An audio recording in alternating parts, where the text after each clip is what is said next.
técnicas en terapia, o sí. ¿Estuvieron por acá? ¿Estuvieron? Sí.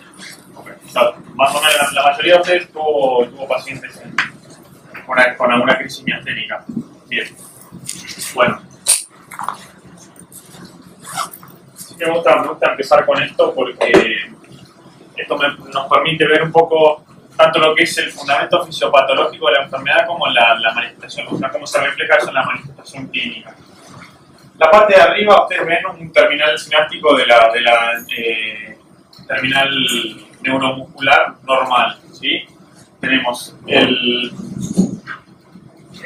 terminal sináptico, sigue la acción, el potencial de acción, eso desencadena una vía mediada por calcio y eso libera acetilcolina del terminal sináptico, ¿sí?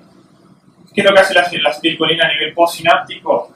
Tiene dos cosas. Una es que se une a los receptores de acetilcolina, que son estos, y eso desencadena, abre los canales de sodio para que ingrese sodio a la célula muscular y desencadene el potencial de acción muscular, ¿sí? El potencial de acción muscular propiamente dicho. Pero por otro lado también este terminal sináptico libera adrenalina que se une a los receptores LRP4 y que están, digamos, conformados también con la proteína MUS, que es una quinasa músculo específica, que tienen como función principal el hecho de aglomerar todos los receptores de acetilcolina, ¿sí? Eso es lo que permite mantener la estructura del potencial del terminal postsináptico.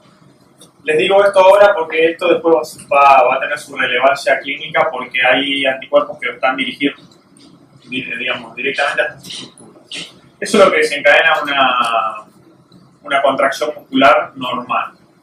Ahora, ¿qué pasa en la miastenia gravis? Ustedes saben, la miastenia es una enfermedad autoinmune, ¿sí? Eso quiere decir que a nivel del timo existen, o sea, lo que falla son los mecanismos por los cuales los mecanismos de tolerancia, ¿sí? Entonces empiezan a reproducirse células, o sea, linfocitos T reactivos contra estructuras propias, y eso desencadena una activación de células B y eso a su vez desencadena la producción de anticuerpos. Eso es lo que falla en esta enfermedad. Es una enfermedad autoinmune, como muchas otras, como cualquier otra enfermedad reumatológica, que tiene como característica la producción de anticuerpos que, digamos, están dirigidos al terminal sináptico de la unión neuromuscular. ¿Sí? Es decir, que están dirigidos a la placa neuromuscular. Acá en rojo van a encontrar los anticuerpos que son, digamos, son conocidos y están detectados y bien diferenciados del resto que producen esta enfermedad. Dentro de ellas, el principal es los anticuerpos antirreceptores de acetilcolina, el famoso SAC, ¿sí? Pero también hay otros anticuerpos como son los antimus. Dentro de lo que es la parte de baja, o sea, el gráfico B, la figura B, eso muestra todos los mecanismos por los cuales estos anticuerpos generan las manifestaciones clínicas que vamos a ver después. Tenemos como uno de los fenómenos la unión de los autoanticuerpos contra el receptor de acetilcolina desencadena una reacción mediada por complemento. Eso genera un complejo de membrana y eso termina destruyendo la placa neuromuscular. Eso es uno de los mecanismos por los cuales estos autoanticuerpos generan daño de la placa, ¿sí? Segundo, tenemos la modulación antigénica, ¿sí? Esto a su vez, los complejos de placa destruyen la estructura del terminal, ¿sí? Tenemos la modulación antigénica. ¿Qué quiere decir eso? Que el mismo anticuerpo que se unió a los receptores, acá desencadena la cascada del complemento. Acá lo que hace es una modulación antigénica, por lo cual este receptor termina endocitado y dentro del terminal postsináptico y por ende no puede utilizarse como transmisión de señales. 3. Este mismo anticuerpo bloquea la unión de la acetilcolina al receptor. Y por último, Estos mismos anticuerpos no son los mismos que actúan acá, pero destruyen todo este complejo proteico que hablamos antes, que le da la estructura proteica del terminal, ¿sí?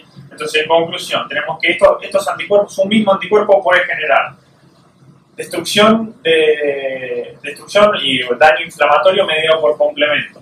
Puede generar endocitosis de los receptores, digamos, de acetilcolina. Genera bloqueo de los receptores, por lo cual la acetilcolina que está circulante en el terminal no logra unirse efectivamente al receptor y además le destruye la estructura. Es por eso que todos estos anticuerpos generan daño sobre la placa y eso se traduce en un déficit de la transmisión neuromuscular y en definitiva un déficit en la contracción muscular. ¿Alguna pregunta hasta acá? Es un poco qué es la miastenia, qué es lo que la caracteriza desde el punto de vista fisiopatológico. Bien. Ahora bien, todo esto permite que se hayan desarrollado muchos tratamientos o drogas distintas que digamos, traten o ataquen en distintos puntos, distintos relevos de este terminal, ¿sí? Como vemos, no es lineal la reacción que tienen con los anticuerpos, sino que un mismo anticuerpo puede desencadenar distintos procesos por los cuales genera daño en la placa. Entonces, eso también nos permite desarrollar o tener disponibles distintos tratamientos que están dirigidos puntualmente a estos distintos procesos. Dentro de lo que ya está, de los tratamientos que se usan, lo voy a mencionar muy rápidamente ahora y después más adelante vamos a entrar un poco más en detalle.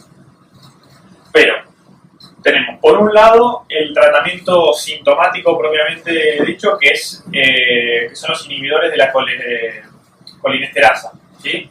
Es una medicación, la más conocida, la piridoximina, que lo que hace es disminuir la degradación de la acetilcolina que está presente en la terminal sináptica. Esto es lo único que hace, por eso el tratamiento sintomático no es tratamiento del problema de base. Lo único que hace es aumentar la cantidad de acetilcolina que está disponible. ¿Por qué? Porque por todo el daño que estamos hablando antes, la cantidad de receptores que pueden unirse a eso son menos de lo que debería. Entonces, le aumentamos la oferta a ese receptor aumentando la cantidad de acetilcolina, inhibiendo su degradación, ¿sí? Es el tratamiento sintomático más importante. Pero después están todos los tratamientos inmunológicos, que lo que buscan es disminuir el daño sobre la placa. Dentro de eso, la mayoría de los tratamientos están dirigidos acá, ¿sí? Todo lo que es los fenómenos de tolerancia, la activación de los linfocitos T y a su vez la activación del linfocito B y la producción de anticuerpos pueden estar disminuidos por todas estas medicaciones. La satioprina, el micofenolato, el metotrexate y la ciclosporina, ¿sí? Dentro de todos esos, el más utilizado es la satioprina, después vamos a ver un poco más. Pero dentro de ellos es tanto los corticoides como la satioprina son los dos inmunosupresores más utilizados para esta patología. Pero después tenemos otros relevos de tratamiento que son puntualmente sobre las células B. Para eso se utiliza de rituximab en algunos casos. El rituximab lo que hace es destruir, un anticuerpo dirigido a los linfocitos B CD20 positivos, o sea que destruye directamente, actúa sobre la activación B y inhibe la producción de anticuerpos. Tenemos, a nivel del timo, que es el lugar físico donde se genera todo esto, se vio que los pacientes con miastenia suelen tener mayor incidencia de timomas e hiperplasia tímica durante la adultez, que no es lo habitual. También se hicieron estudios, que ya vamos a hablar más adelante, en los cuales se evaluó si sacarle el timo a estos pacientes mejora o no, y efectivamente sí mejora. Entonces la tinectomía es otro de los escalones de tratamiento que están disponibles para esta enfermedad, ¿sí? Y bueno, los corticoides que actúan un poco sobre todo, por eso no están puestos específicamente en ningún lugar, sino que los corticoides actúan acá y actúan acá, ¿sí? Así que por todo eso es la primera línea de tratamiento. Después hay nuevos tratamientos que, si bien todavía no están disponibles en el mercado, están ya casi, como es el caso del eculizumab, que es otro anticuerpo monoclonal que lo que hace es bloquear la cascada de complementos, ¿sí? Bloquea el C5 específicamente. Es un cuadro de tratamiento inmunológico, pero después tenemos tratamiento de rescate, que son básicamente dos, de lo cual seguramente ustedes tengan más experiencia, que es la plasmaféresis y la inmunoglobulina. ¿Qué hace la plasmaféresis? La plasmaféresis borra los anticuerpos que están circulantes, ¿sí? No hace más que eso, no actúa sobre la producción, no actúa sobre la placa, nada. Lo único que hace es sacar la disponibilidad de autoanticuerpos en circulación. Mientras que la gamma-globulina, si bien el mecanismo de acción está hasta cierto punto discutido, se cree que lo que hace es unirse contra estos autoanticuerpos y los termina inutilizando por un tema de bloqueo proteico, ¿sí? Pero todavía, estrictamente hablando, uno no puede decir con certeza que ese es el mecanismo. Es el mecanismo más probable, sí, pero no es 100% seguro. De todas formas, lo importante es que tanto la plasmaféresis como la gamma-globulina lo que hacen es actuar sobre los anticuerpos circulares. No tienen efecto sobre ninguno de los otros escalones de la afección, ¿sí? Y eso también lo vamos a ir viendo después. Pero bueno, lo que yo quería como inicio es que tengan un pantallazo de lo que es la enfermedad, cómo se comporta fisiopatológicamente, cuáles son los relevos importantes donde uno trata de atacar, cuáles son los tratamientos muy a grosso modo disponibles, y para que en base a eso empecemos a hablar un poco de lo que es la crisis miasténica, ¿sí? Entonces, ahora sí, hablando un poco de lo que son los principios básicos de la crisis miasténica. La manifestación clínica más importante y lo que digamos, le da el sello distintivo a esta enfermedad es la fatiga, ¿sí? No genera, la miastenia no genera debilidad propiamente dicha, sino lo que genera fatigabilidad. ¿Sí? No es que el paciente tiene una paresia, sino que tiene un agotamiento de sus fibras musculares. Después vamos a ver un poco más en detalle cómo funciona eso a nivel fisiopatológico. Y eso, digamos, el fenotipo del paciente va a depender mucho de cuáles son los músculos más afectados. Tengan en cuenta como regla general que los músculos más afectados habitualmente son los que más se usan. ¿Por qué? Justamente por eso que estamos hablando, que lo caracteriza es la fatiga. Entonces el músculo que se usa más frecuentemente o con mayor intensidad es el primero que va a fallar. Habiendo dicho eso, hay distintos fenotipos dentro de los pacientes. Hay pacientes que se manifiestan más con debilidad de los músculos oculares, hay pacientes que se manifiestan con debilidad vulvar, hay pacientes que se manifiestan con debilidad generalizada o debilidad axial. Eso depende mucho de cada paciente y, digamos, siendo generalistas es lo mismo, solo que cambiando de topografía, ¿sí? Obviamente no es lo mismo tener un paciente con debilidad vulvar que tener un paciente con debilidad apendicular, ¿sí? ¿Por qué? Porque ya vamos a ver que tiene otras connotaciones dentro de lo que es el riesgo de complicaciones. Pero dentro de los pacientes, dentro de eso, obviamente, como lo que lo caracteriza es la fatiga, son pacientes que son altamente fluctuantes. Lo que uno busca con el tratamiento es disminuir esa fluctuación y que le permita tener una calidad de vida lo suficientemente buena a pesar de la fluctuación. Pero esa fluctuación puede ser más o menos pronunciada. Cuando un paciente empieza a empeorar, uno habla de lo que es una exacerbación. La exacerbación es el empeoramiento de la fuerza en realidad del cuadro clínico en general, de la fuerza y la fatigabilidad muscular. Pero cuando uno empieza a hablar de crisis, la condición necesaria para hablar de crisis es la falla respiratoria. No hay crisis sin falla respiratoria. Esto es lo que la define. Si son pacientes que empeoran el cuadro muscular y que el cuadro muscular es suficientemente severo como para tener una falla ventilatoria. Eso es lo que tenemos cuando hablamos de una crisis miasténica. Tiene algunas particularidades respecto a otro tipo de falla ventilatoria por otras causas, que es puede ser insidiosa, puede pasar inadvertida.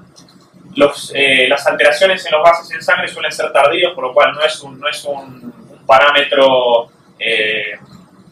temprano para definir la actuación, sino que suelen tener una modificación tardía. No suelen tener alteraciones francas a la ocultación, no suelen presentar cianosis, pero sí tienen, y esto es lo más importante, como estamos hablando de un patrón, o sea, de una patología muscular, lo que le da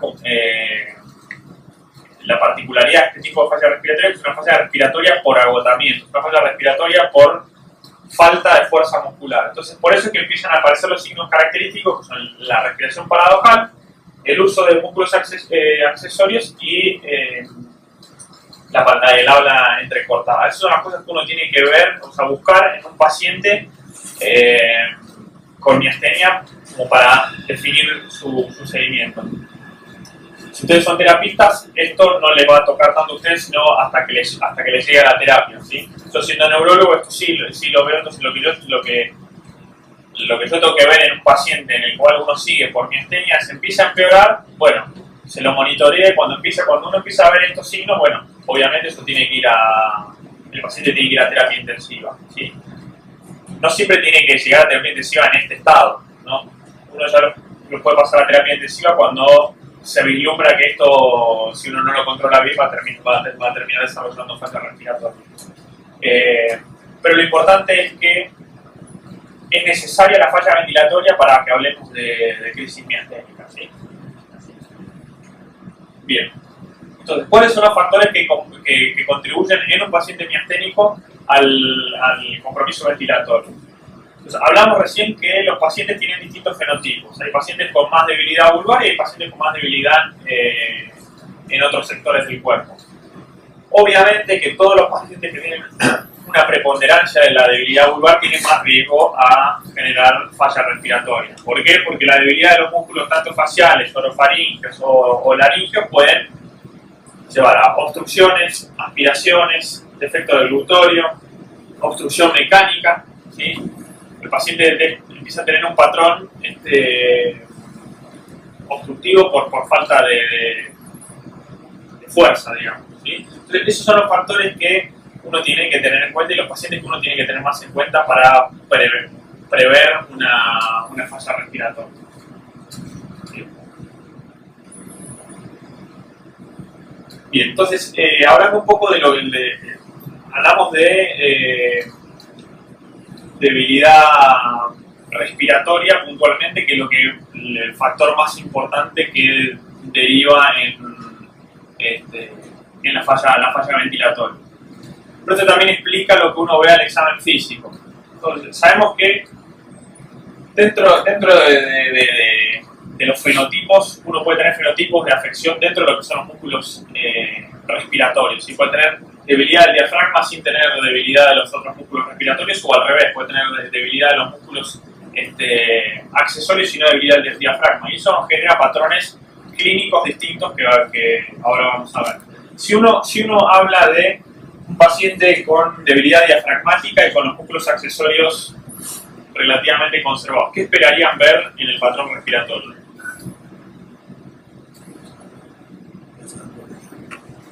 Respiración abdominal, principalmente. ¿Cómo? Respiración abdominal. Claro, exacto, ¿sí? Si nosotros tenemos el diafragma conservado, o dije al revés, ¿qué?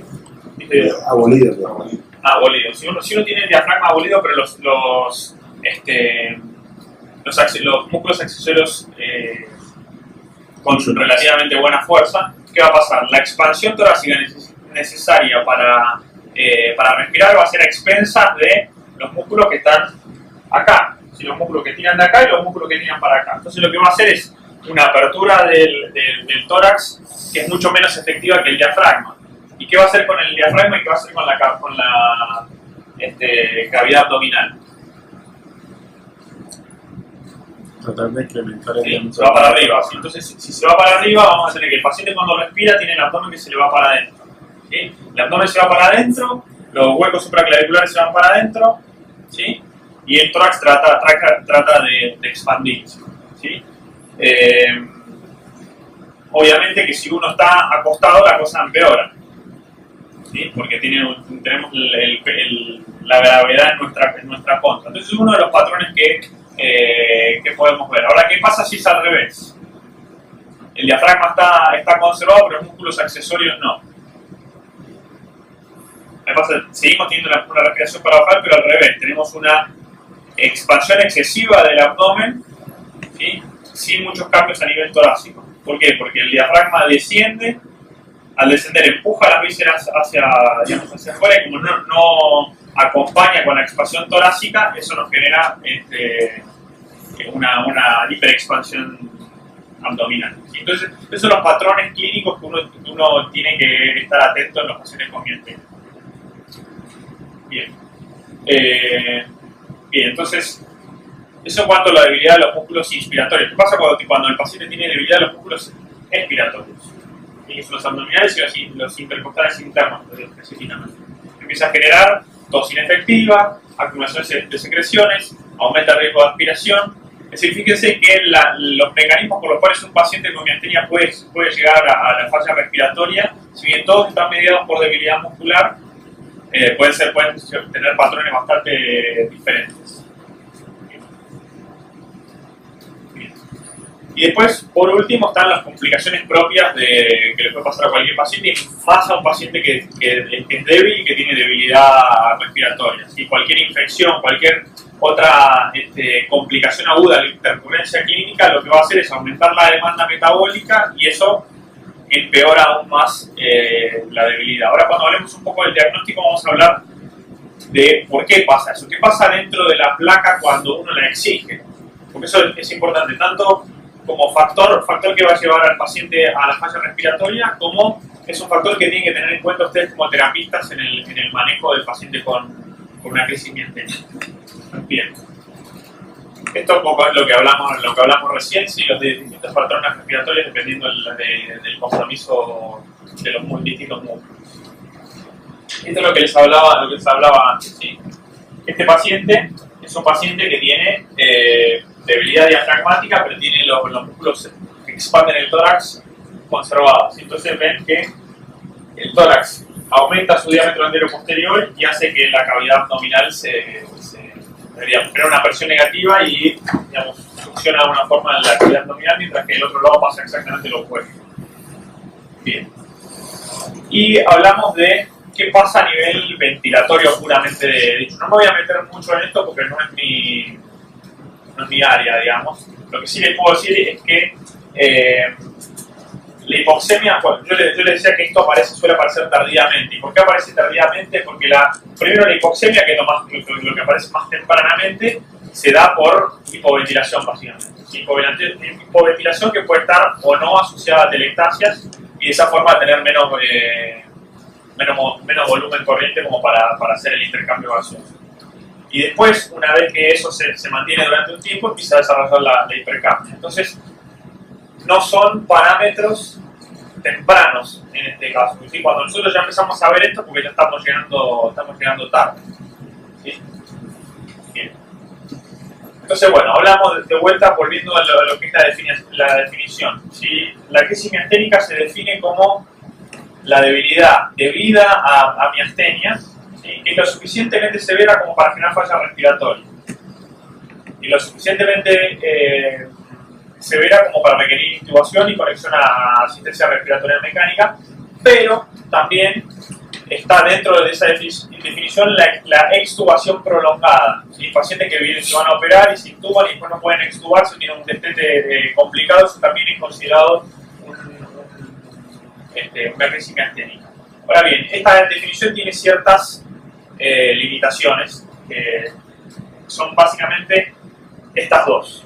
Una, ¿cuál es el valor de la ventilación no invasiva?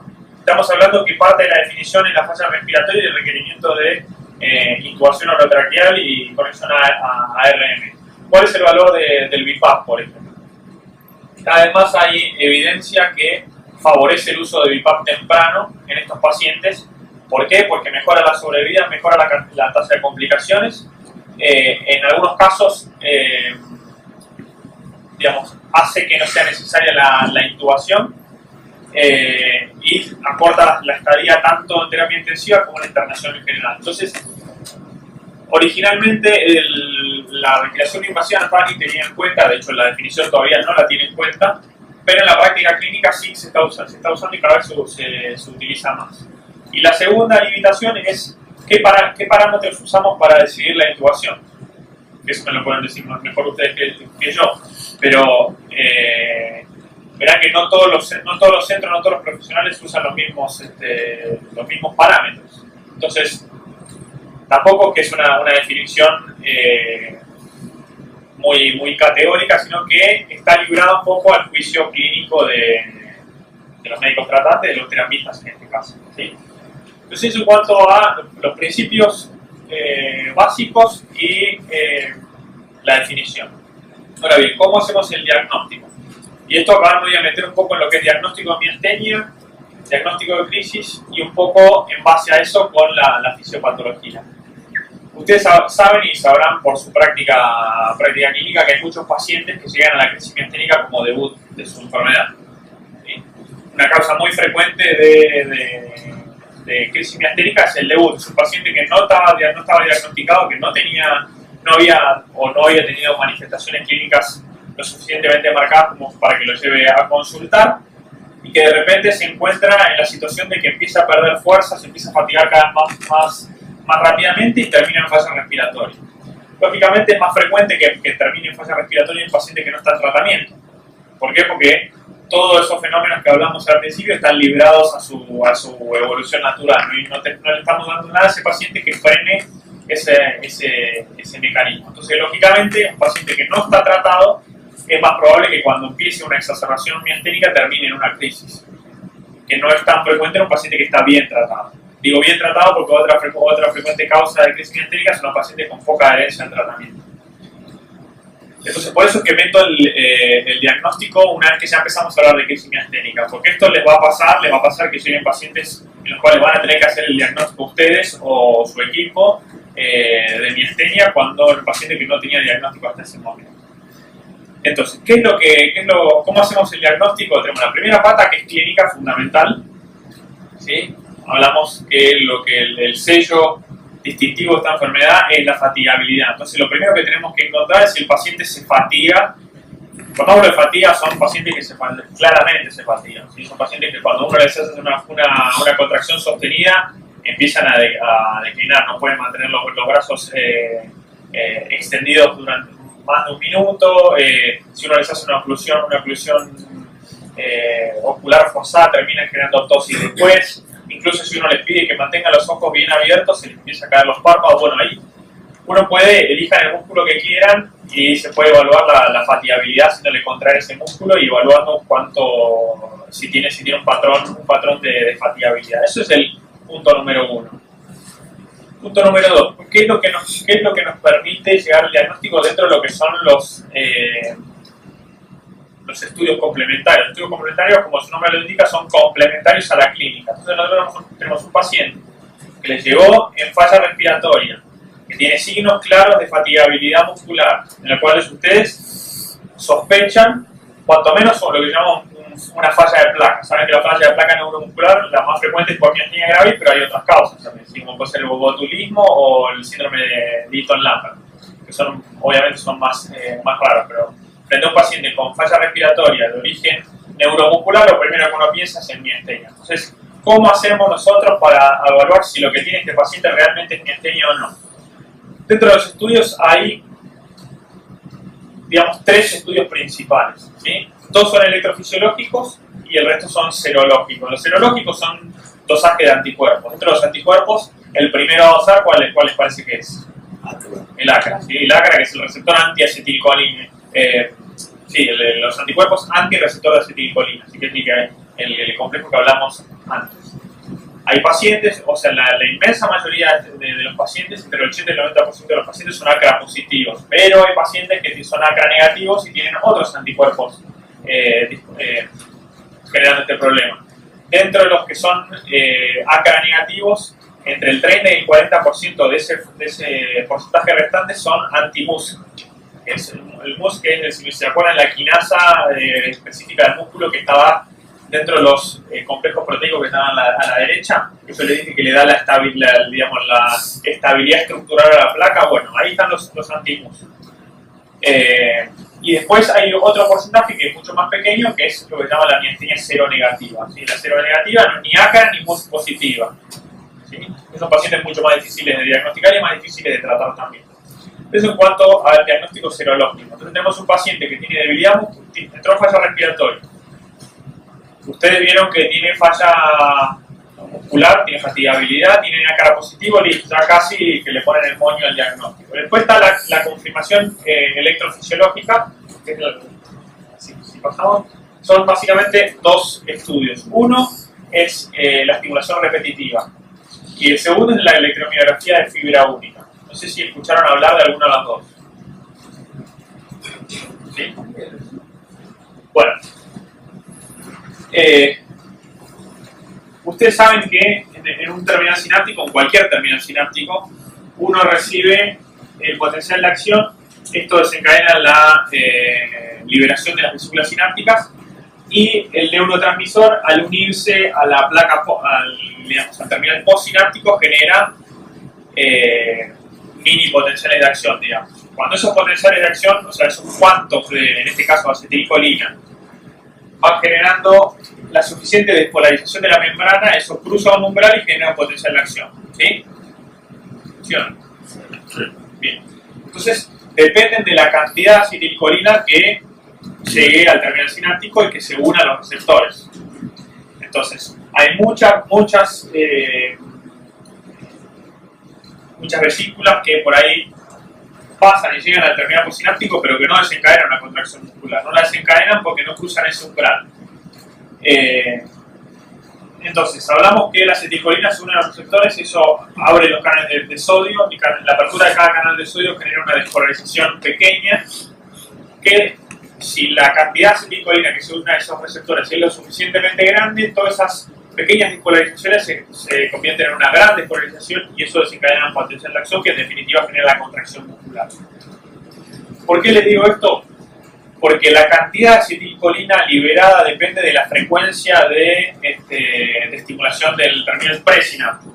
Entonces es por eso que se utiliza como medida de diagnóstica un estudio que genera una estimulación repetitiva. Ahora les voy a contar cómo se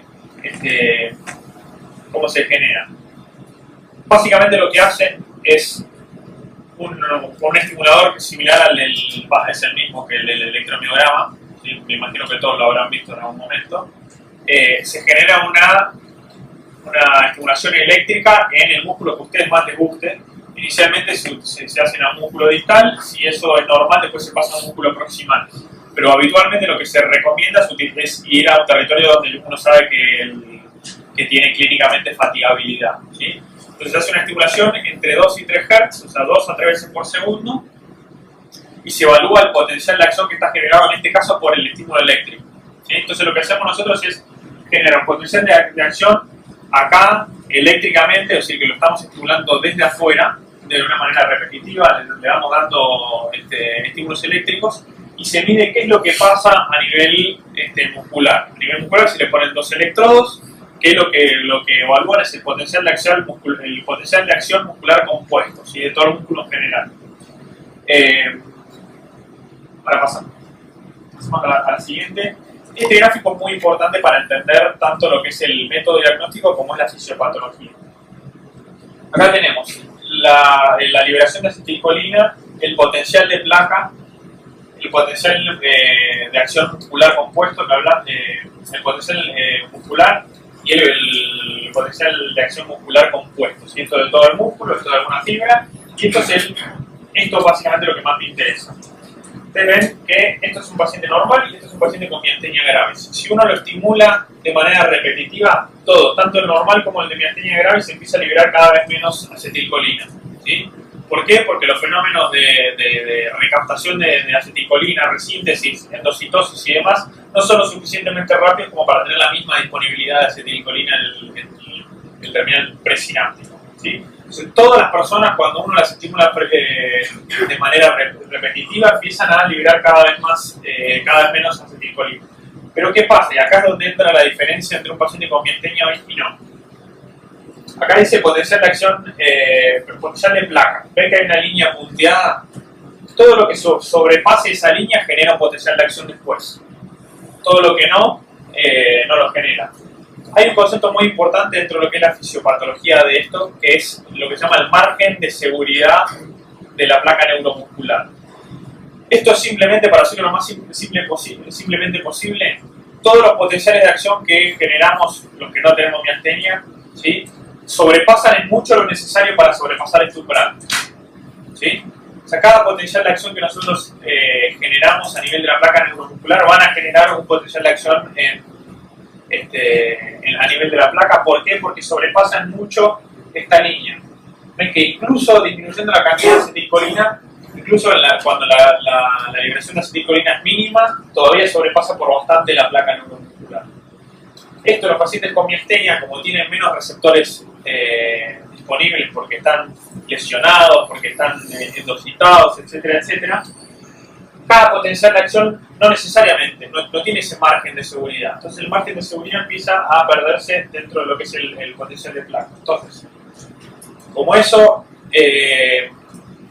la estimulación repetitiva disminuye la liberación de acetilcolina en una persona que ya tiene una placa inestable y no tiene ese margen de seguridad, por ahí en la primera estimulación no falla, pero en la siguiente se empieza a fallar. Y eso es lo que después medimos. Como estos potencial de acción, o sea, este potencial de acción generó suficiente acetilcolina para que pase el potencial del placa. Pero los siguientes que fueron bajando empiezan a no pasar el umbral. Entonces esto se traduce a que acá genera una contracción y después deja de hacerlo. ¿Sí? Entonces, esto piénsenlo esto de manera microscópica, trasládenlo a la parte macroscópica. Esto quiere decir que hay algunas fibras que, a medida que uno las va estimulando de manera repetitiva, empiezan a no contraerse. Entonces tenemos un grupo de fibras musculares que empiezan a contraer parte de sus fibras y parte no. Y ese es el origen de la fatigabilidad que tienen los pacientes con miastenia. Por eso es que el paciente, cuando empieza a hacer una contracción sostenida, empieza a disminuir la acetilcolina disponible en el terminal, y eso genera que las fibras dejen de contraerse y empiecen a contraerse menos. ¿Sí? Bien. Este es el fundamento de por qué la estimulación repetitiva empieza a generar fallas, empieza a detectar fallas en estos pacientes. Entonces, lo que nosotros medimos, y por eso es que se le pone acá abajo, es esto. ¿Sí?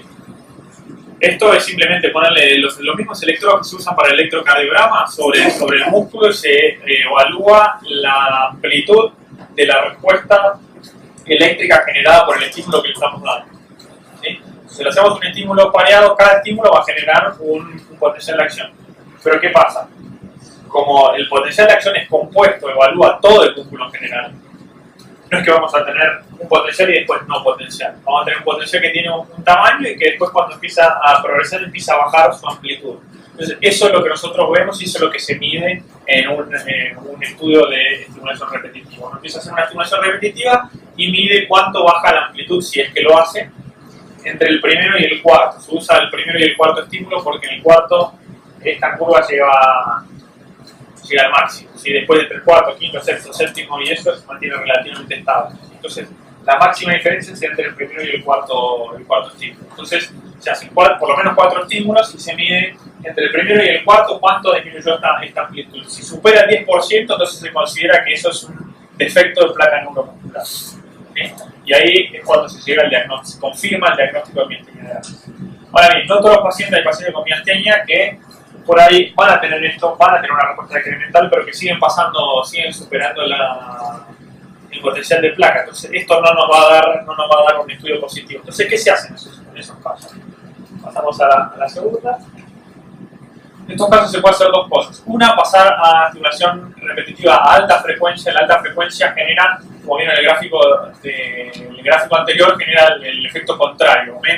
Hace un aumento transitorio de la acetilcolina. Entonces, si uno tiene un paciente que le hace una estimulación repetitiva, genera 2 cosas. Una, inicialmente va a aumentar la cantidad de acetilcolina, pero después se va a fatigar incluso más. ¿Sí? Y eso puede estar generado o por una estimulación repetitiva de alta frecuencia o por el ejercicio. Le pongo el ejercicio porque la estimulación repetitiva de alta frecuencia es extremadamente dolorosa.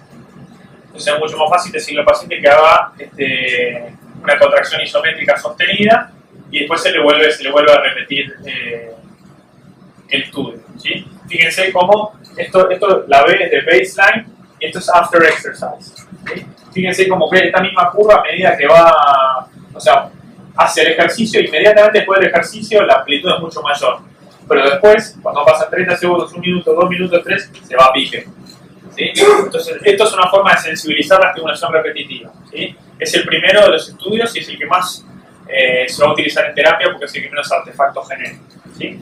Pero después hay otro estudio que es más sensible, es el más sensible que hay, que es, si pasamos a la siguiente, es la electromiografía de fibra única. La electromiografía de fibra única lo que muestra es un método completamente distinto al de la estimulación repetitiva. Es con una aguja concéntrica que tiene como característica que el campo de registro es extremadamente pequeño. ¿Sí? Hablamos recién que lo que registramos en la estimulación repetitiva son con electrodos tipo de electrocardiograma puestos sobre el músculo y eso nos da una señal global de todo el músculo por encima. Esto hace exactamente lo contrario. Esto es ir a lo más finito de lo finito. ¿Sí? Se usa una aguja muy fina que tiene una área de captura de más o menos 25 micrones. ¿Sí? Es lo suficiente como para aislar una fibra sola. Por eso que se llama electromiografía de fibra única. ¿Por qué? Porque tiene un campo de detección lo suficientemente chico como para detectar una única fibra. Entonces uno agarra una única fibra y empieza a ver cómo se comporta. Se lo explico lo más brevemente posible. Lo que se hace es regir. ¿Cuántos de ustedes vieron hacer un electromiograma? De acá. Un electromiograma común y corriente. ¿Nadie? ¿Ninguno? Bueno, electromiograma tiene la parte de electromiografía propiamente dicha, se le clava una aguja al paciente en el músculo y se evalúa los potenciales musculares y la contracción muscular. Cuando el paciente está en reposo no debería hacer nada y cuando empieza a contraer el músculo empieza a generar descargas eléctricas. Lo que hace esto es, uno le pone la aguja al paciente, es una aguja más finita que el de la electromiografía común, y se le pide que haga una contracción intermedia, que no contraiga a fondo, sino que haga una contracción intermedia. Con la aguja se va buscando hasta aislar una fibra, o sea, el potencial de acción de una fibra única. O sea, le dije que el campo de registro de la aguja es lo suficientemente chico como para aislar una sola, entonces uno tiene que ir buscando hasta que la detecta. La detecta, esto sería el potencial de acción de una sola fibra. Ahora bien, lo que hace el equipo es bloquear este potencial de acción y empieza a medir el potencial que sigue. Esta es la misma fibra que tiene dos potenciales de acción, ¿sí? El primero y el segundo. Si uno fija el primero, van a ver que el segundo empieza a variar en el tiempo de aparición. Eso no es normal. Un paciente normal, uno vería esto mismo acá, ¿sí? Todas las fibras superpuestas, perfectamente superpuestas.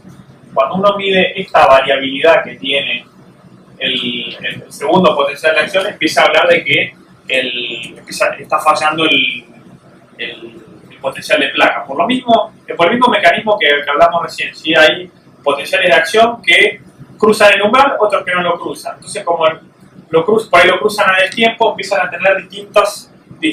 llegar a destiempo. Como empiezan a llegar a destiempo, estos son todos, digamos, es un gráfico de muchas mediciones una arriba de la otra, ¿sí? Entonces, esta variabilidad en la misma fibra digamos, generando dos potenciales de acción, digamos, iguales. Solo que lo que empieza a fallar es la temporalidad. Entonces, eso, cuando uno empieza a ver esa falla, eso es un indicador de falla de la placa, ¿sí? De vuelta, esto tampoco es específico de miastenia, esto es específico de un defecto de placa. Un paciente, y esto es muy común, un paciente que se puso Botox, viene a hacerse una electromiografía de fibra única y le va a dar exactamente esto. Pero le da exactamente esto porque está bloqueado por una toxina que le está generando el mismo daño de placa que le genera daño de ¿sí?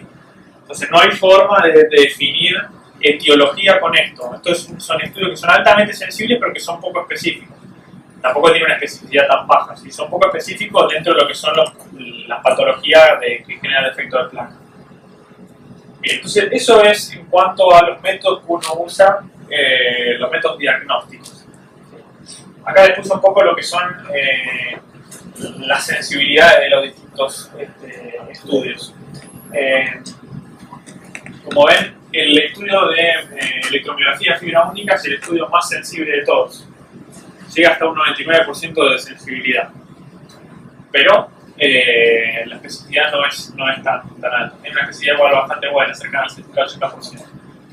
Bien, entonces, esto es lo que me faltó decirles. Entonces, el diagnóstico está basado en la evaluación clínica, está basado en la medición de anticuerpos, y esto, si bien no es diagnóstico, sí es un tema a tener en cuenta en cuanto a pronóstico y tratamiento, sí, que es la tomografía de tórax. Lo que uno busca en la tomografía de tórax es ver básicamente si tiene un timoma, si tiene restos tímicos. Si tiene alguna de las dos y tiene una miastenia generalizada, sepan que una de las patas, de los tratamientos disponibles es la timectomía. No todos los pacientes están dispuestos a hacerse una timectomía, pero los pacientes con timectomía después tienen menor requerimiento de medicación. Si usted me pregunta, ¿hay pacientes que se curan, o sea, que entren en remisión después de la timectomía? Sí, son los menos, pero sí los hay. Lo habitual es que uno cuando le saca el timo, los pacientes mejoren su miastenia, requieran menos medicación, pero que la sigan requiriendo. Bien. Ahora bien, ¿cómo se hace el examen físico a estos pacientes? El examen físico, el primer, digamos, approach que uno tiene el paciente es el examen físico común y corriente. El examen físico que hacemos todos. Después tenemos el examen físico de la fuerza propiamente dicha. Dentro de lo que es la evaluación neurológica hay un tipo de evaluación que es el MRC, que es la forma que uno tiene para evaluar digamos, clínicamente y rápidamente la fuerza. Que esto no sé si lo conocen. Se puntúa cada grupo muscular de 0 a 5. 5 es fuerza normal, 4 es vence bien la gravedad pero es vencido por el examinador, 3 es no vence la gravedad, 2 es se mueve en el plano pero no logra levantarlo el miembro, 1 es se ve alguna contracción pero no genera un movimiento en absoluto, y 0 es tetapléjico. ¿Sí? Esta es la forma más utilizada para evaluar pacientes con debilidad de origen neurológico, y especialmente los pacientes con debilidad periférica, así como puede ser pacientes con Guillain-Barré, como puede ser pacientes con miastenia, etc. Dentro de lo que es miastenia propiamente dicha, hay 3 escalas que son específicas de la miastenia, dentro de las cuales, o sea, esto es una escala de actividad de la vida diaria, esto es una mezcla de las dos. La más importante y la más robusta es esta, que es el QMG, es miastenia gravis cuantitativa, digamos, ¿sí? Ahora les voy a mostrar en la próxima diapositiva cómo se saca esa escala, ¿sí? Pero digamos, esta es la que se utiliza más para evaluar pacientes en distintos centros. Es la que usan los protocolos de investigación, es la que usan los ensayos clínicos, es la que usan la que aparece en los papers cuando uno habla de cómo andan los pacientes con tal o cual tratamiento. ¿Por qué? Porque es la que está menos inducida al error y la que es menos operador dependiente. ¿Sí? Entonces, como verán, tiene toda una serie de cosas, así que se lo voy a mencionar muy brevemente. Todo esto está orientado a evaluar cuánto puede mantener una contracción sostenida el paciente en los distintos grupos musculares. El primero es cuándo empieza la visión doble. Se le hace mirar al paciente hacia un costado y se lo mantiene hasta 60 segundos y se cuantifica con el cronómetro cuándo empieza a ver doble. Y ahí se lo marca y dependiendo de cuánto tiempo tarde se lo puntúa, 0, 1, 2 o 3. Lo mismo se lo hace mirar hacia arriba y se ve cuánto tiempo tarda en empezar a tener tosis palpebral. Se le evalúa la fuerza que tiene para ocluir los ojos. Se le hace cerrar fuerte los ojos y se evalúa qué tan fácil se los podemos abrir.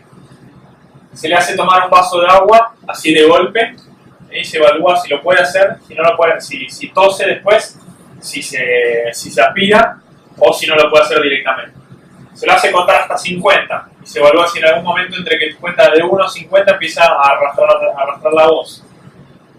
Y después se lo pone con los dos brazos así durante hasta 4 minutos y se cuantibiliza cuánto tiempo tarda en que se le caigan los brazos. Lo mismo se hace con la cabeza, se lo acuesta y se le hace levantar la cabeza y se ve cuánto tiempo tarda en que se le caiga la cabeza y cuánto tiempo logra mantener las piernas a 45 grados estando acostado. Después, todo eso se complementa con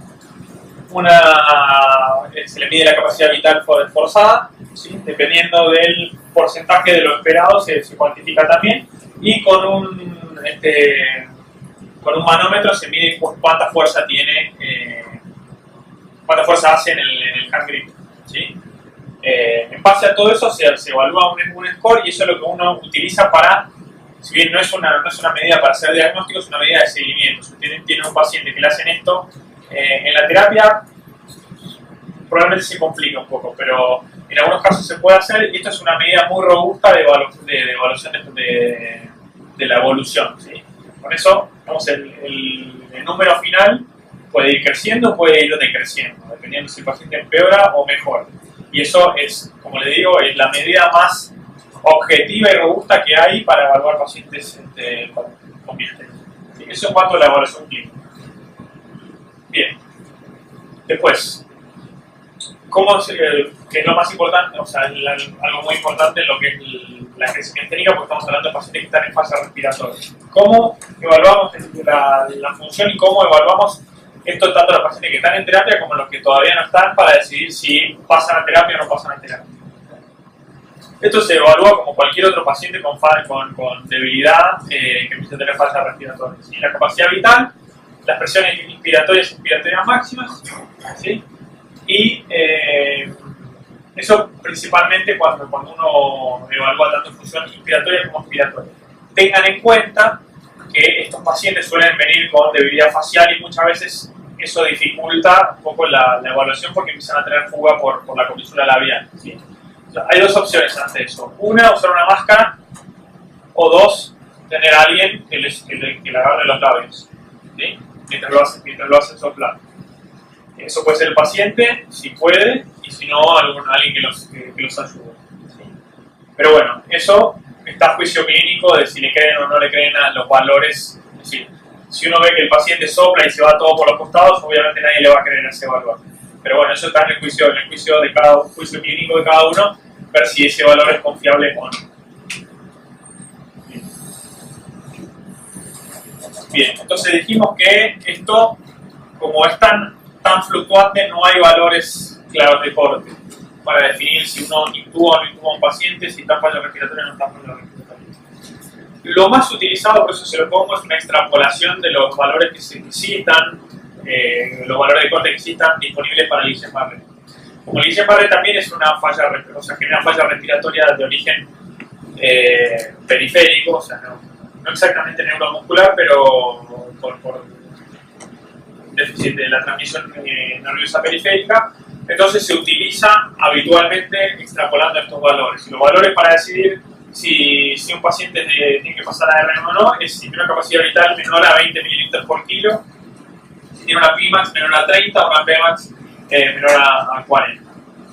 Y si bien, como dijimos antes, la medición de gases es limitada porque es tardía, obviamente que si ya está alterada, uno no... O sea, si bien estamos llegando tarde, pero bueno, eso obviamente tiene que pasar a RM. ¿Sí? Bien. ¿Cuáles son los factores precipitantes? Ya hablamos de algunos mientras veníamos hablando. Muy frecuentes son pacientes que de nuevo, que no tenían diagnóstico y obviamente no estaban tratados, pacientes tratados con mala adherencia, y después están todas estas, ¿sí? Que son pacientes, esto teniendo en cuenta pacientes que están diagnosticados y están en tratamiento, ¿sí? Pacientes incluso en esa situación, situaciones en las cuales, como hablábamos muy al principio, aumentan la demanda, ¿sí? La demanda metabólica, eso magnifica todo el déficit neuromuscular. Entonces, todos los pacientes con infecciones, procedimientos quirúrgicos, inicio de corticoides, ahora vamos a hablar un poco de eso, cambios en la dosis de filistimina, menstruación, embarazo, puerperio, todo lo que aumenta la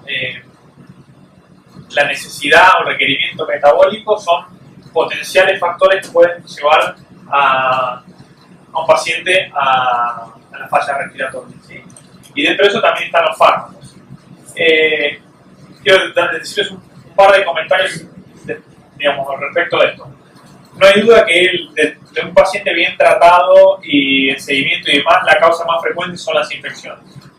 ¿Sí? Eso, digamos, es así. Si lo primero que uno tiene que buscar en estos pacientes es que tenga una infección relacionada, que puede ser cualquiera, puede ser banal o no puede no ser banal, pero que eso desencadena la crisis. ¿Por qué la desencadena? Por dos cosas. Una, la que hablamos recién, que es el aumento del requerimiento metabólico. Y segunda, porque es una respuesta inmunológica.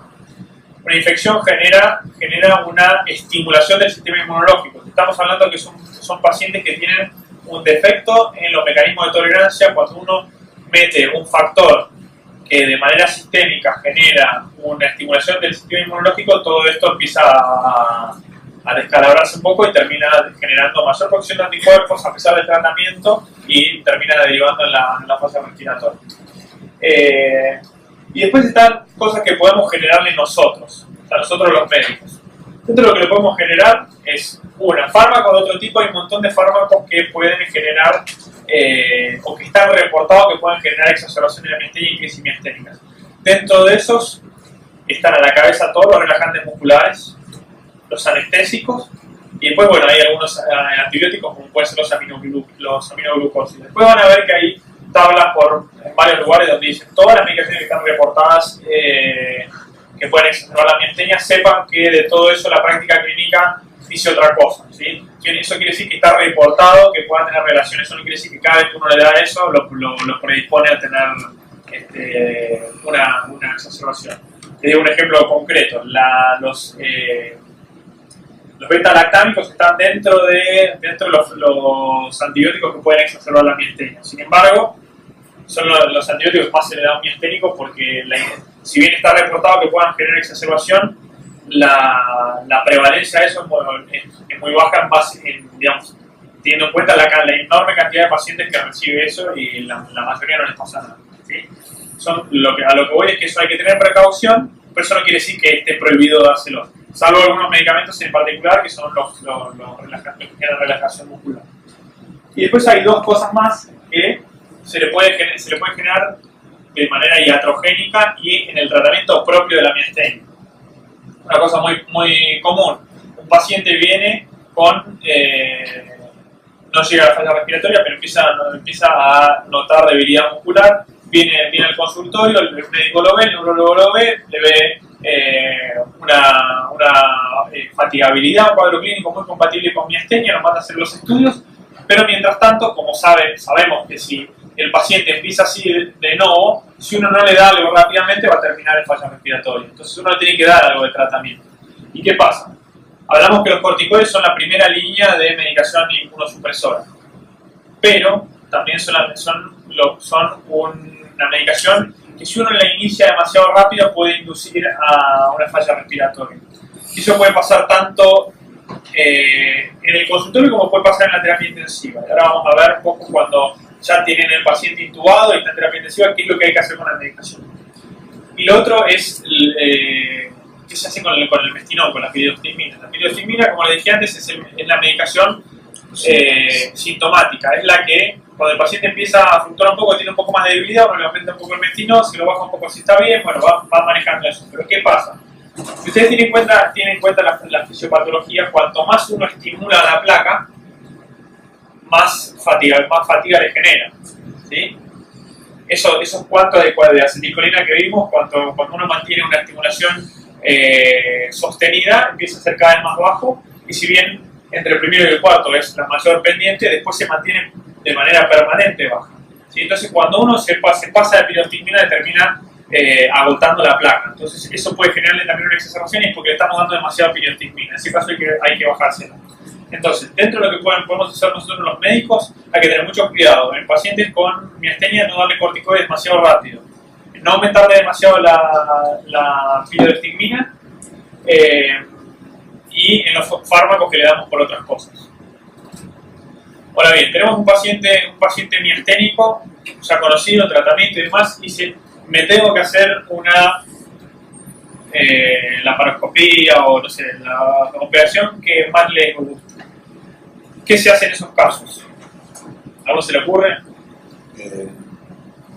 Hemoglobina no le dan, pero Sí. Digamos, lo que se le da es una dosis más baja de lo que se le daría si tiene una exacerbación, pero una dosis de rescate previo a la cirugía, previendo, o sea, haciendo como si después de eso fuese a tener una exacerbación o una crisis. Entonces se le da tratamiento antes de que llegue el problema.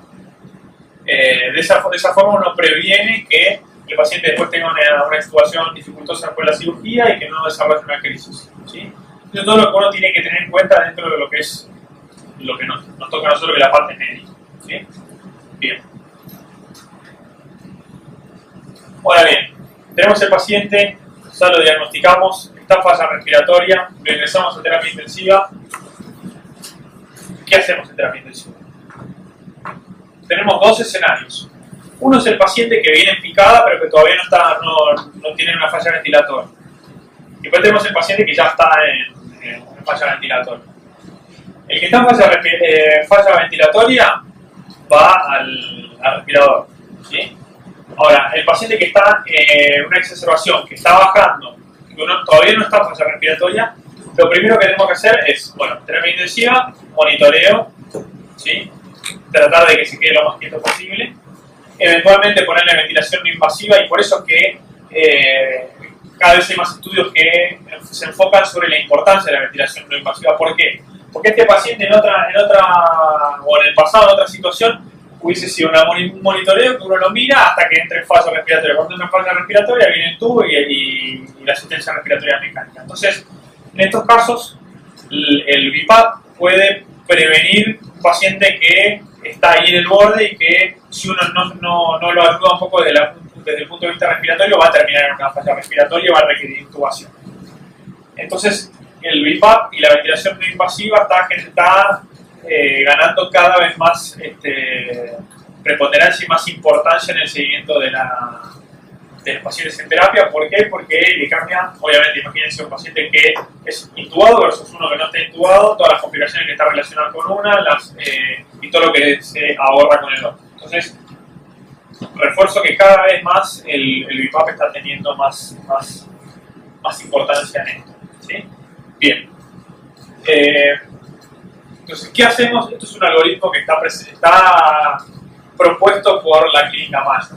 Hay un montón dando vueltas, yo le puse este porque es quizá más usado, ¿sí? Entonces, tenemos un paciente con miastenia, progresión de los síntomas, esto puede ser de novo o no. Tiene debilidad vulvar y respiratoria leve o moderada. Dijimos que esto es el factor fenotípico más directamente relacionado o más predictor de falla respiratoria. Entonces, ¿qué se hace inicialmente? Medidas de sostén. Se lo pone semisentado o sentado, de esa forma se evita el efecto de la gravedad de la cavidad abdominal sobre la caja torácica. Aspiración, tos asistida, y se le arranca la terapia inmunomoduladora, si es que no la tenía, o se le refuerza en el caso de tener. Bien, ¿qué pasa cuando esa debilidad es severa? Ya estamos en falla respiratoria. Entonces, acá ellos proponen estos parámetros para decir, bueno, un paciente que ya está en falla respiratoria, o sea, no estamos hablando de este paciente que uno le da una ayuda con el BiPAP, ¿sí? Estamos hablando de pacientes que ya están en falla respiratoria, si le ponemos BiPAP, o lo intubamos, ¿sí? Ellos proponen ya la hipercapnia como principal factor a definir si uno lo intuba o le pone un BiPAP, ¿sí? Hablamos, ya lo dije creo que 3 o 4 veces, que esto es un cambio tardío, ¿sí? O sea que esto ya, si llega así, bueno, porque llegó el paciente tarde, pero un paciente que entró acá no debería llegar a esto, ¿sí? El paciente que está acá no debería llegar a esto. Por eso, ¿qué quiere decir? Que lo estuvimos mirando todo el tiempo hasta que dejó de ventilar bien, empezó a ponerse hipercapnia, ¿sí? Entonces, antes de llegar a eso, uno tiene que empezar con esto, ¿sí? De esa forma uno corta la estadía en terapia intensiva, corta la internación, mejora la morbilidad y mejora la tasa de complicaciones, ¿sí? Bien, ¿qué se hace? Ahora tenemos el paciente que está o en BiPAP o está intubado. ¿Qué hacemos con la medicación con la que ya viene? Y esto es una oportunidad para hacer algunos cambios de la medicación que favorezcan al paciente y favorezcan la recuperación del paciente. Un error muy característico es uno tiene el paciente intubado y trata de aumentarle más el mestinón para mejorarle más la transmisión neuromuscular, y no hay nada más lejos de lo adecuado, de lo ideal, ¿sí? Estamos hablando de un paciente que la única razón por la cual le daríamos piriostigmina es para mejorarle la fuerza muscular, ¿sí? Para mejorar la fuerza muscular y que pueda respirar solo. Si es un paciente que ya lo tenemos intubado, ya lo estamos respirando con el respirador, darle piriostigmina no tiene mucho sentido desde el punto de vista terapéutico. Pero además, si volvemos un poco a lo que dije un par de diapositivas atrás, el aumento de la piriostigmina termina agotando la placa, más en estos pacientes que están agotados, porque ya vienen agotados de por sí, y uno les tiende a aumentar el mestinón a ver si levanta, entonces esa placa está completamente exhausta, ¿sí? Entonces esta es una situación ideal para sacarle completamente la piriostigmina. Eso no le va a generar ningún problema clínico al paciente, ya que lo estamos moviendo los músculos respiratorios, digamos, con el ventilador.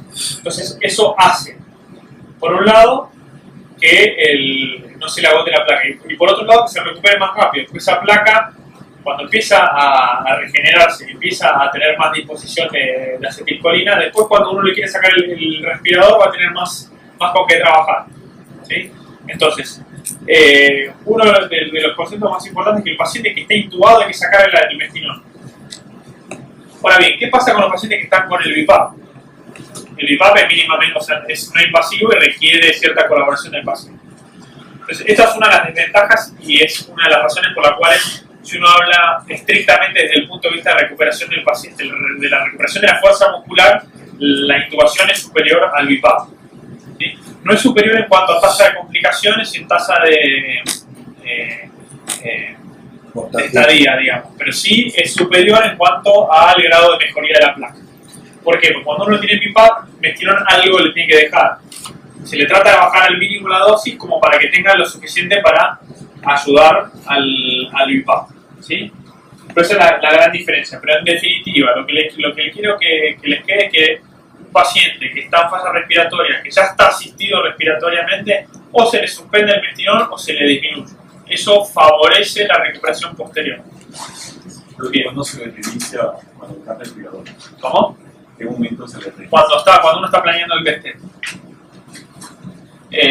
Los pacientes se les saca el mestinón y se les tiene que iniciar antes de hacer el proceso de extubación. ¿Por qué? Porque uno quiere que cuando se inicie el destete el paciente ya tenga disponible, o sea, pueda colaborar el mismo. No se tiene que hacer al mismo tiempo, tiene que ser un rato antes, por lo menos 4 horas antes de la extubación. ¿Cuánto tarda en iniciar la placa?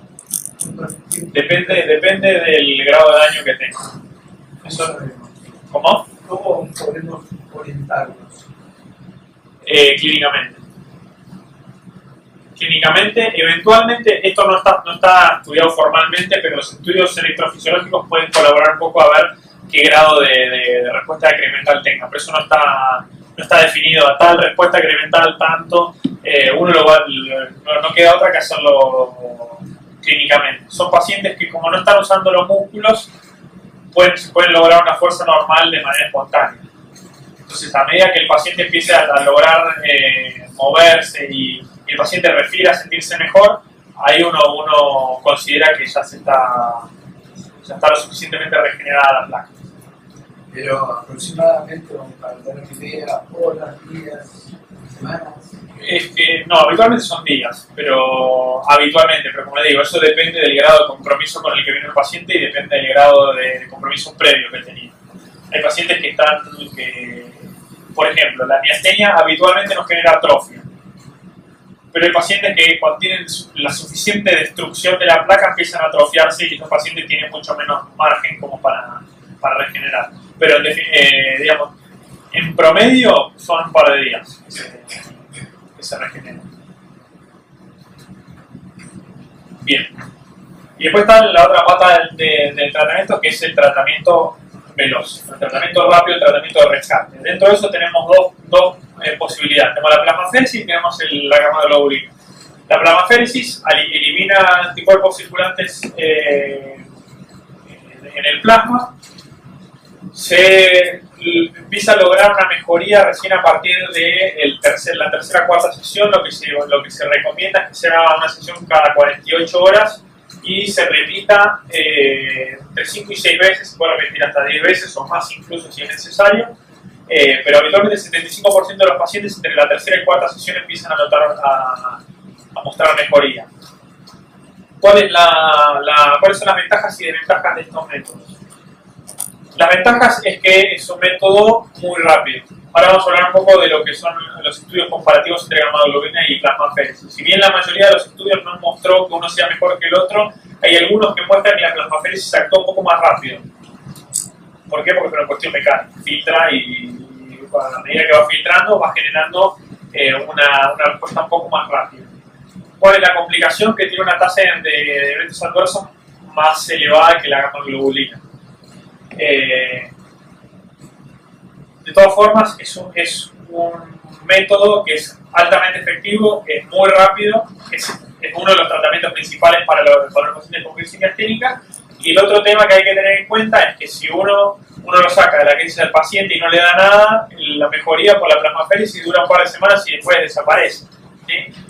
Entonces, ¿qué tenemos que hacer con este paciente una vez que lo sacamos de la crisis? Es ajustarle el tratamiento de base para que no vuelva a entrar en crisis una vez que se le va el efecto de la plasmaféresis. ¿Sí? Bien. Bueno, en la féresis es entre 3 y 5 litros de plasma por cada sesión. Bien. Y con la gamma globulina,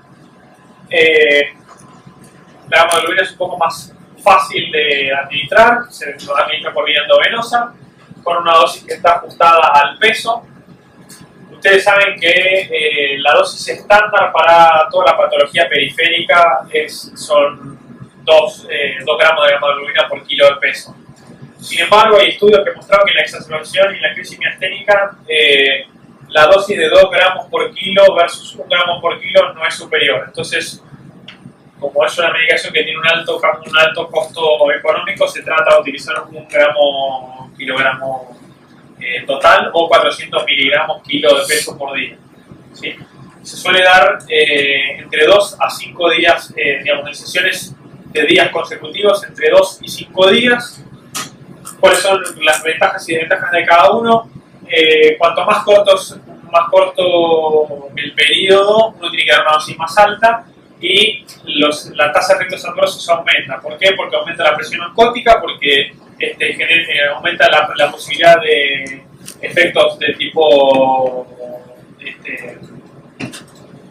alérgicos, porque aumenta la viscosidad de la sangre, aumenta el riesgo de fenómenos trombóticos, aumenta el riesgo de cefalea también, y cuanto más lenta sea la infusión y cuanto más prolongada sea la sesión en general, es decir, de entre 2 y 5 días, menos tasa de efectos adversos vamos a encontrar.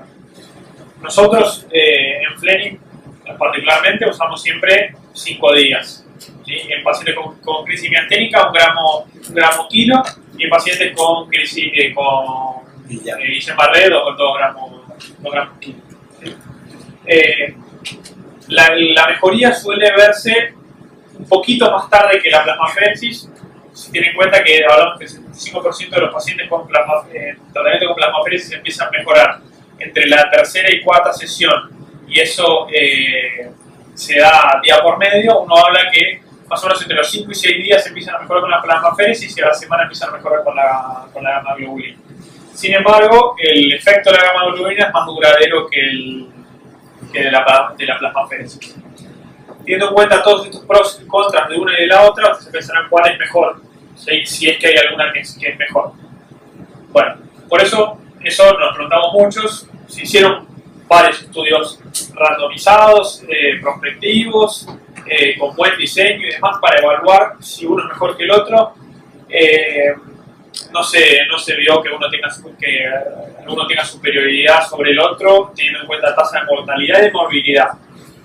Sí se vio que tienen distintos perfiles de efectos adversos, son muy superiores en la plasmaféresis. La plasmaféresis suele tener efectos beneficiosos más temprano, por lo cual tiene cierta es un poco más veloz que la gamma globulina.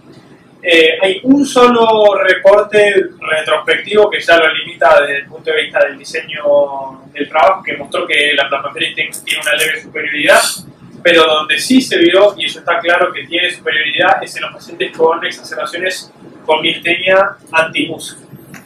¿Por qué? Porque el mecanismo inmunológico es un poco distinto y por alguna razón no responde también a la gamma globulina como si lo hace la plasmaféresis. Tampoco se vio que sea superior combinar las dos cosas por sobre el tratamiento único de una a la otra.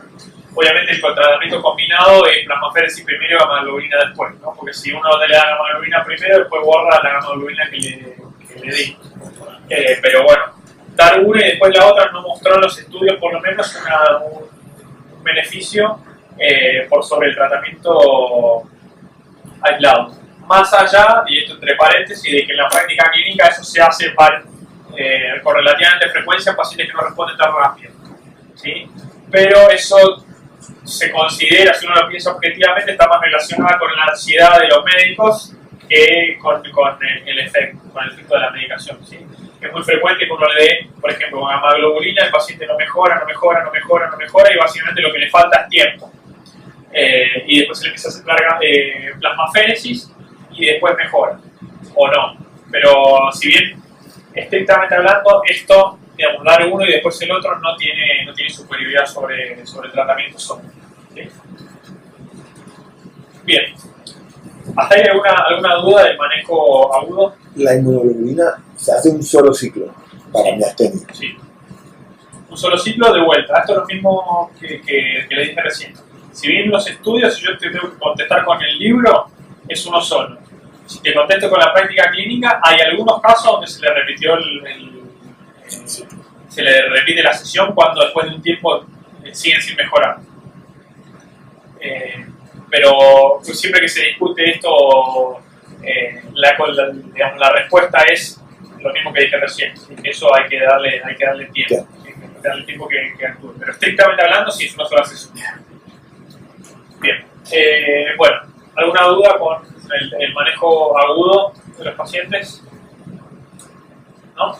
Bueno. ¿Qué hacemos cuando el paciente entró a terapia, está intubado, le dimos la terapia de rescate, está evolucionando de manera favorable? En algún momento lo vamos a tener que extubar o destetar, o sacar el BIPAP y pasarlo a piso.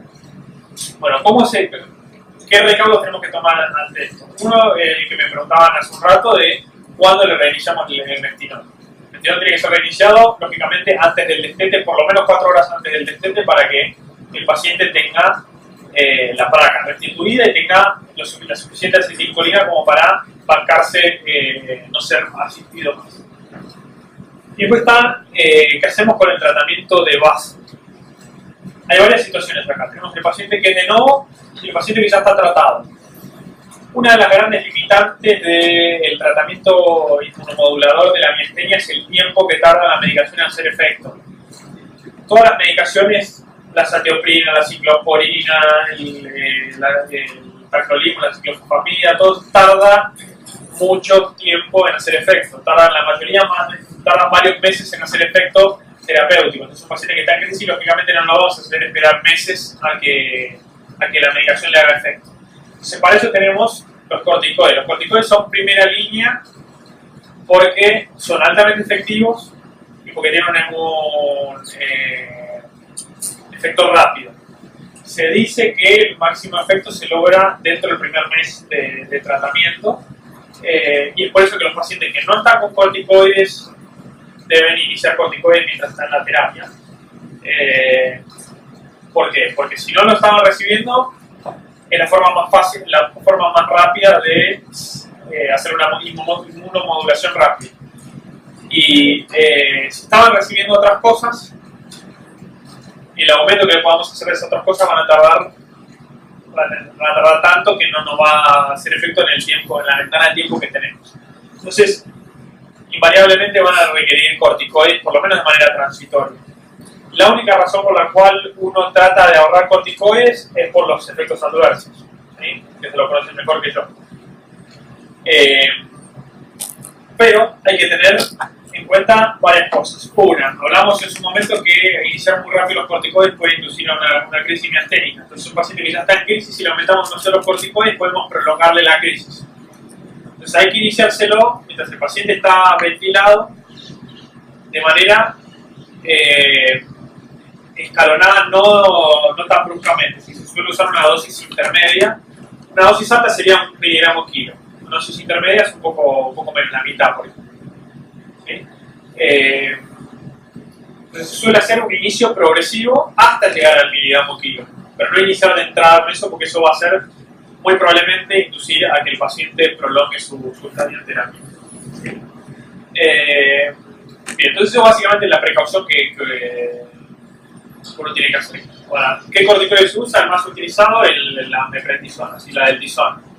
Es casi el único que se usa. Así que hay algunos médicos que prefieren usar algunos corticoides de menor potencia y demás, simplemente por perfil de efectos adversos.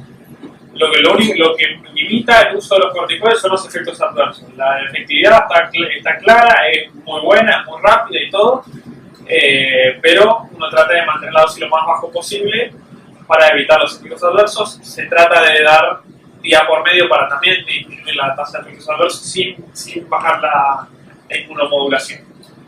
Entonces, tenemos el paciente en terapia que le hicimos sostén ventilatorio, le hicimos medidas de sostén, le dimos asistencia respiratoria, le dimos medicación de rescate, le suspendimos el mestinón, se lo reiniciamos antes de destetarlo, le empezamos la inmunoterapia con corticoides antes de irse de terapia, como que para el momento que tengan que irse de terapia esté cubierto también desde el punto de vista inmunológico, y tengan en cuenta que lo que uno busca no es que esté bien o esté cubierto por los corticoides cuando pasa a piso, sino que esté el mes siguiente. Si uno toma en cuenta la plasmaféresis dura semanas y la inmunoglobulina dura 3 semanas y meses, ¿sí? Entonces esa es la ventana que tenemos de maniobra para calcular cuándo queremos que el corticoide haga efecto, ¿sí? Dijimos que el pico del efecto está recién al mes, ¿sí? Uno tiene que empezarlo de manera escalonada para que al mes el paciente esté cubierto, ¿sí? Eso es lo que uno tiene que tener en cuenta en estos pacientes que terminan el terapia. Entonces, le dimos medidas de sostén, lo intubamos, le dimos asistencia respiratoria, le sacamos el mestinol, se lo arrancamos después, le dimos medidas de tratamiento de rescate y ahora le arrancamos la terapia inmunomoduladora. Ya este paciente está listo para que le pongan un moño y se lo den a los médicos en piso, ¿sí? Entonces, seguimos. ¿Cuál es el pronóstico de estos pacientes? Esto es extrapolado de estadísticas de Estados Unidos. Sabe que en promedio los pacientes con una crisis miasténica están entre 2 semanas y un mes internados. 50% de ese tiempo están en terapia intensiva, y las causas de prolongación son la neumonía, las intercurrencias infecciosas principalmente, dentro de las infecciosas las respiratorias, las asociadas al respirador, y después todo lo que es cardiovascular, por todo lo que le estamos cardiovascular, especialmente teniendo en cuenta la hidratación, y en el caso de la gamma-globulina especialmente porque eso aumenta mucho la viscosidad, aumenta la presión osmótica, aumenta el volumen sanguíneo efectivo. Entonces todo eso puede llevar a que el paciente tenga una insuficiencia cardíaca congestiva. Y la anemia asociada a la internación y a todos estos procesos. Entonces son factores que prolongan la estadía. Y en contrapartida tenemos lo que hablamos antes del BiPAP y algunas otras medidas de sostén que hacen que el paciente logre evitar la intubación, y al evitar la intubación tenga una estadía más corta. Bien. Ahora, ¿qué cosas hacen que la estadía en terapia se prolongue? Bueno, el estrés es dificultoso de la intubación, ¿sí? Dentro de los factores que están asociados a la intubación fallida está la alta edad, los pacientes masculinos, pacientes con crisis previas, y especialmente los pacientes que tienen crisis a repetición, los pacientes que tienen obviamente complicaciones respiratorias, y los pacientes que estuvieron más de 10 días en asistencia respiratoria. Dentro de lo que es la mortalidad asociada a la miastenia, es relativamente baja, está entre el 4 y el 4,5%, y está relacionada básicamente a las complicaciones que hablamos recién.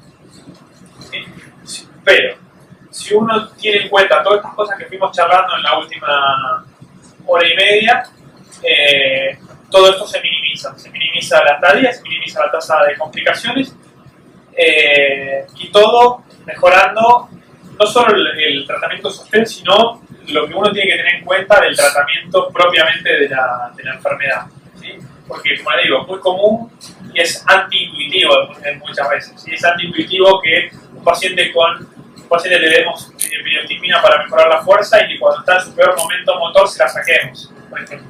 Es antiintuitivo, pero fisiopatológicamente tiene sentido y en la práctica clínica eso tiene su resultado en una mejoría más rápida del paciente. Entonces, si uno tiene en cuenta todo eso, van a ver que sus pacientes van a tener mejor pronóstico. Bien, creo que esa es la última y bueno, lo que les había dicho antes, si ustedes quieren, les puedo decir muy brevemente sobre el tratamiento de base.